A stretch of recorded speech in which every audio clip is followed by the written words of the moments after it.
So today it's just me and Rob, and we're doing a special episode for our listeners because we wanted to take the time to introduce why we are doing this On Being Human podcast. Our On Being Human podcast sits within a larger initiative that is called Space to Be Human. And today in conversation, Rob and I just wanted to illuminate what Space to Be Human is really about and where it was born. And to do so, I would love to start with a question for you, Rob. If you were to answer in the most intuitive way why you initiated Space to Be Human, what would you tell our listeners? There's something about just an overwhelming curiosity about what it means to live this life that we live. I'm really curious about how it works, about why we live in the ways that we live. Why do we create the systems that we create? I am just overwhelmed by curiosity about it. Then I feel some excitement about possibility. I suppose there's two little bits that sit side by side. One is I remember from a really early age just being fascinated by people. And I have vivid memories of little interactions that happened at school. And I was thinking, wow, I wonder why that happened or what they were thinking. What were they experiencing when they did that? And so I'm really curious about it. And then I think in my work life, so working, as a facilitator, coach, trainer, and all those things that sit under that banner of working with people, I just keep circling back to this whole thing that within the roles that we sit, whether that's a leader, a manager, a mum, a dad, a friend, there is a human experience happening that shapes how I do the role. Just to make sure that our listeners don't think that we're creating some sort of like reality TV program where they come in and we're just studying their human experience for our own benefit and fun, which could also be interesting. So what has the exploration of that question brought you in life? So I think the best way to describe it for myself is to talk a little bit about a particular story that I grew up within, and then what the exploration of that has led me to. So I grew up in a strong Christian home and strong Christian community, which always had two sides to it. And the side was what it aspired to be and the stories that it aspired to let others know about, a God of love and peace. But what I experienced in my own family life was a real contradiction. I experienced anger and violence, and you are not valued unless you behave in a particular way or you believe a particular set of things. So I have these two contradictory things that I think sat with me. And I spent years trying to avoid even thinking about it. So self-medicated for years to try and avoid even the thinking about this big story that had shaped my life and led me to believe that I was valued if I behaved and did particular things and didn't do other particular things. And ultimately there was a punishment or a reward. So that was a really strong story. I have dipped in and out of that story all through my life. But one of the things I've always done is I've tried to understand, and how does that shape how I live and behave? Yeah. And I've realized that it has dictated many of my decisions. It has dictated many of my beliefs about the world and I say the world in a general terms, the world is not a safe place. The world is a place that is evil. Do you know what I mean? And it will be redeemed. Well, as I live life with that, then everything around me becomes, I've got to stay away from this somehow. So what the exploration has, but the first step is just to even see the stories that have shaped my life. and realize that they are there and they are powerful. And they sit not just in my brain, but they sit in my emotions and they sit in my body. And that's really amazing that as humans, that happens. I think that's phenomenal. So we're told a story, but it can sit within our bodies. And wow, I find it amazing how that works. Well, I mean, we know from the neurobiology that it actually is shaping your brain. So these stories they are literally shaping your body and brain. They're not just living as a thought or a story or a verbal expression of something in your brain. I find that fascinating. So that, that curiosity bit, wow, that's amazing. And then it's like, oh, yeah. And I know what that feels like. But, I feel resistance in my body to doing things differently. I did some work with a friend of mine a few years ago. This beautiful phrase, and we were talking about reflection. We go under the surface and we do some reflection. But if we just stay there, we get stuck in a thing called stuck reflect. So all we do is reflect, and then we reflect on our reflections, and we just go into a bit of a spiral, end up in the quagmire of reflection. And actually, I've got a strong activist bit, which is about, okay, yeah, here are the stories that have shaped my life and shape our lives, because that's just my example. We all have these stories, big stories, little stories. I know Gabriel Mate talks about, I know it's an interesting word to introduce, but he talks about trauma with a big T and trauma with a little t. And I love his phrase of actually the little t trauma it's just the misfortunes of growing up, of being a child. These things happen. So I'm really felt we all have those. But then I'm also interested in when we understand those a little bit better and understand how they shaped us and still do shape us, then how else might we live? What might we do differently as individuals, as organizations, as societies, communities, as nations, if we understood our own stories and were able to step out of them? What might we do? One of the things that you've always challenged me on, and I think you do amazingly, is this thing that actually what is happening in the external world. So we watch the news or we listen to conflict or we listen to whatever.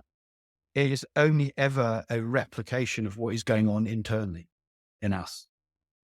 I'd love to add a little bit to that for the listeners so that there's like a deeper understanding of what is actually meant by saying that, right? So the analogy that I talked to just now, I think we're only beginning to understand in science, how the blueprint that is shaped by these stories, by these dramas with a capital and a small t, how they literally delineate what we can experience as reality. So to make that really practical, we'll watch the news and quite literally we will have a different experience of what is being said. And everything that we are relating to in the world has a level of subjectivity to it. Yeah, I'm just aware that as we're having this conversation, going back to my early story, I find it really quite challenging to talk about because I think I'm only really fully realizing how the trauma that was around the stories that I grew up with. And I'm telling the story just to try and make it really granular as an example. I grew up thinking that at some point soon, the chosen few were going to be taken away from the earth and the earth would be left to sort itself out if it did. And if not, the chosen would live for eternity in this place called heaven. So I had that story from the ages of 8 until probably 15. So 7 years of my life, a fear was growing in me around I would get left behind. There were even films called Don't Get Left Behind that we were encouraged to watch and books about it and songs about it. And then you sort of realize that that became part of my emotional, physiological, cognitive makeup, that I carried that into everything. So there's something about the benefit of unpicking that has been huge, or unpicking it because it hasn't finished. So I have come into adulthood with fear as a core constituent of my life. So I come from a place of fear because if I don't do the right thing, I might get left behind. When I say it as a 60-year-old, it sounds really trivial and silly, but it lives in me. So, I have to ask myself, do I want to live my life under the umbrella of that story? How can I come out from that? How can I reprogram some of my thinking? Yeah, how can I relearn what my emotional responses mean?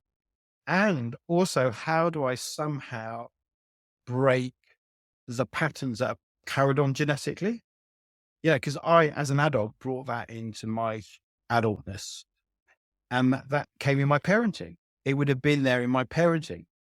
So as I start to unpick that, I then start to maybe disrupt the pattern that gets passed on to my children. And so there's this continual thing that the curiosity and what I'm interested in doing is, yeah, this is helpful for me. It's also helpful for others generationally around me. And it's not all the stories are bad. Do you know what I mean? It's just being aware of, okay, this is how this shapes how I see the world and how I live in it and how I choose to live. So I'm aware that, we've created this space to be human so that people initially can held in a space where they can explore what their own stories are, their own, with a small t and capital T.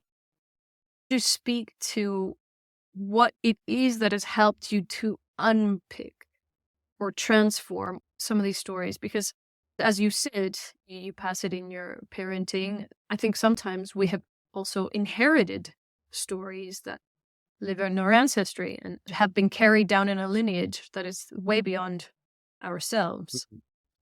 There's a couple of bits to this.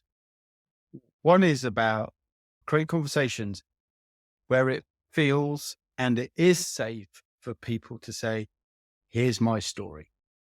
And I'm not going to get judged for saying, this is my story.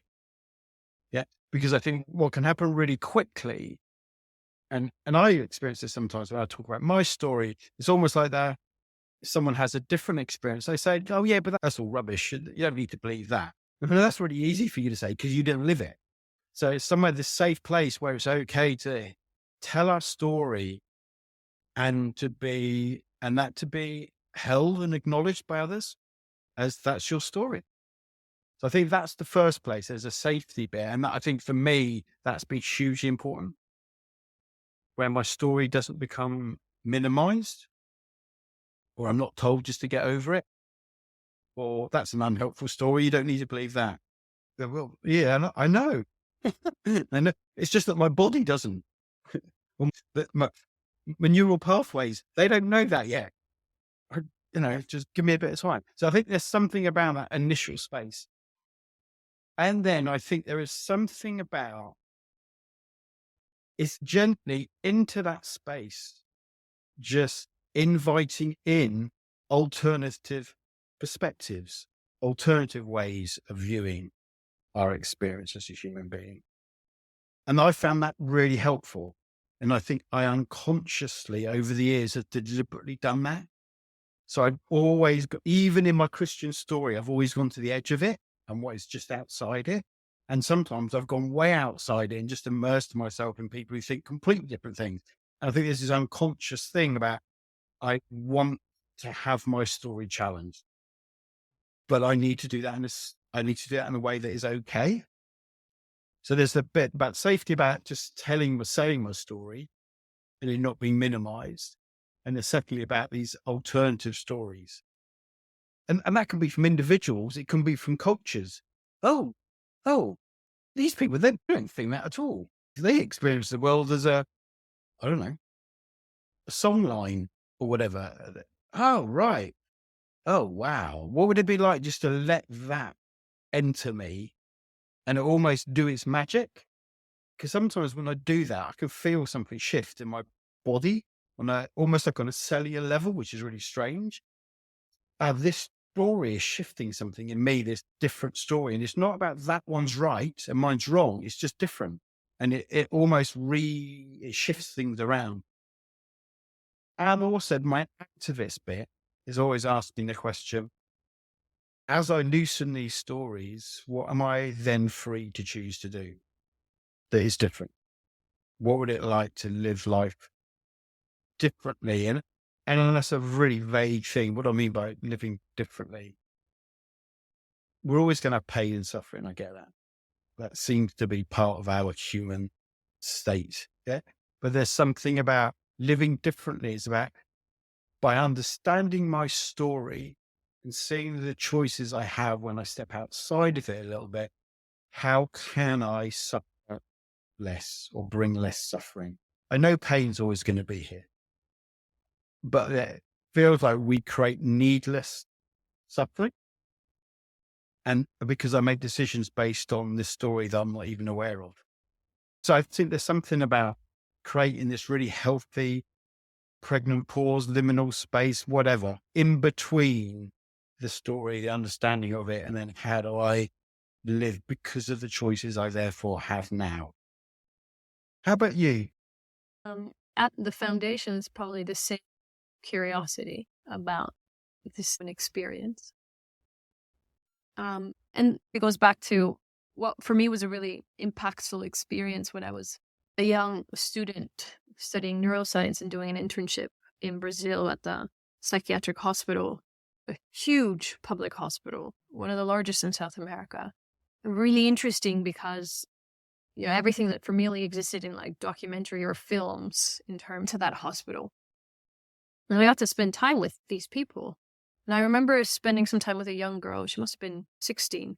And she had been hospitalized several times in her life, diagnosed with schizophrenia and bipolar depression.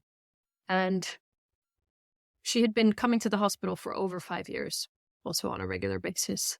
And I sat with her and she said to me, "You're the first person to treat me like a human being. You're the first person to ask me how my day has been. And I've been coming here for 5 years." And I just couldn't believe that almost. It's not just the stories we tell ourselves, but it's the stories we impose on others and how we then feel like we can forget about the human underneath.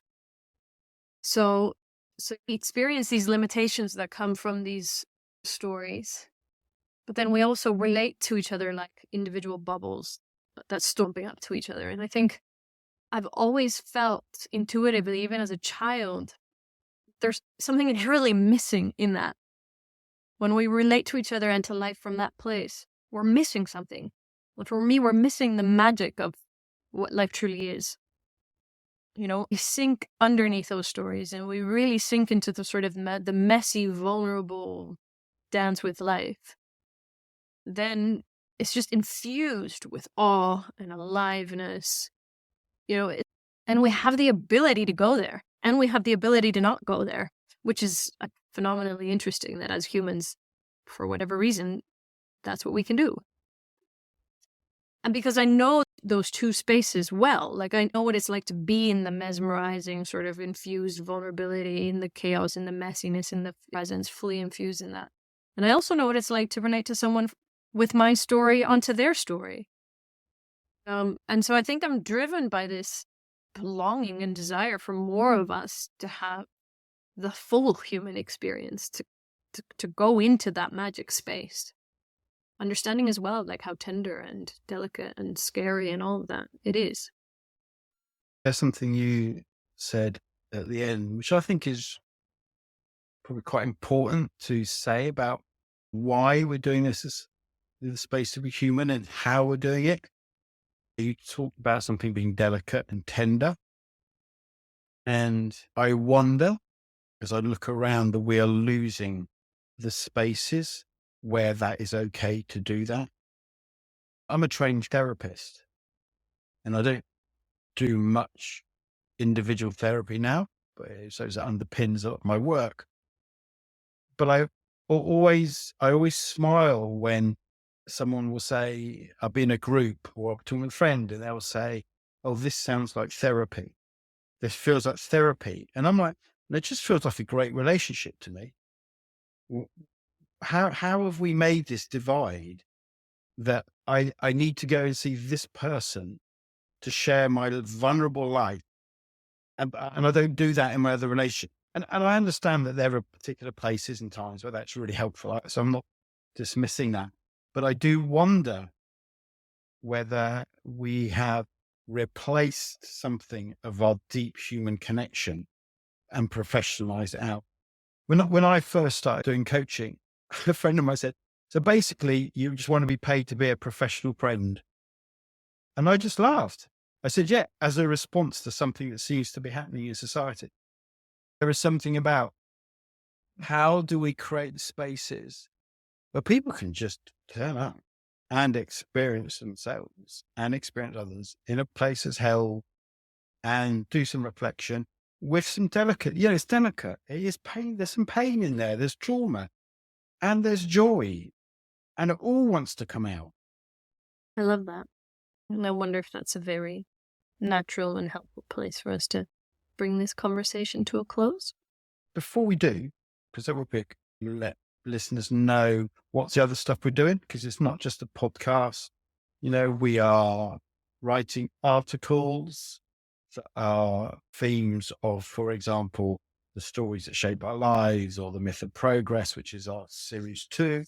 So we're writing articles around that, and we use a platform called Substack for that. So you can subscribe for free and get access, get a reminder of the podcast, and also get part of the article.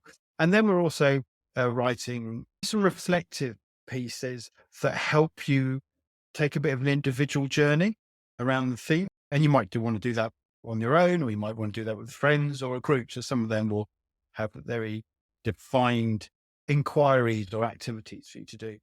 So we're doing a number of things, and we're inviting people into conversations. So it's not just about, here's some stuff for you to listen to and read. It's like we will invite you into a conversation. So this is sort of an active way for me to invite, all the listeners who are here and are listening to this episode into a conversation with us in whatever way, right? So, we're hosting these couch sessions. With every podcast series, we have a few actual planned conversations that people can sign up for, and they can bring in their own input around a particular reflection that is related to that series. But I think it's larger than that. This really become live for us as well as the world. I think you can step into a conversation about it. So, outside of the creation that we're doing, what feels really essential for me about this space to be human is that we can, whether that's offline or online, literally be a space, go and create a space where people can come and, with this tenderness, with this playfulness, with this courage, sort of be curated into a space of reflection where they can start to bring their stories to the world. The pragmatist in me is, thinks, actually, that's do that on an individual level.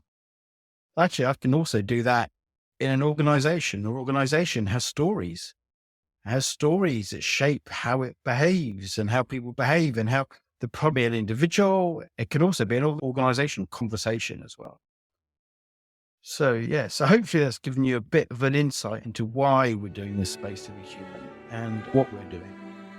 Thank you for listening.